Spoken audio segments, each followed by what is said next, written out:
सदनाय तस्मै शिकाराय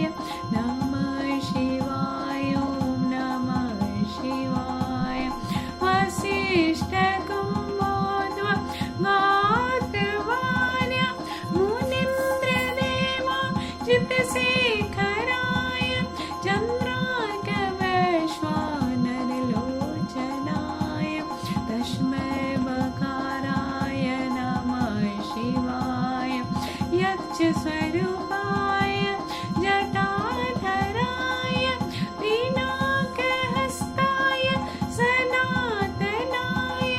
दिव्याय देवाय दिगम्बराय तस्मै बकाराय नमः शिवाय पञ्चाक्षमेदं पुण्यपठे जीवासनेनं शिवलोकं वाप्नोति शिवे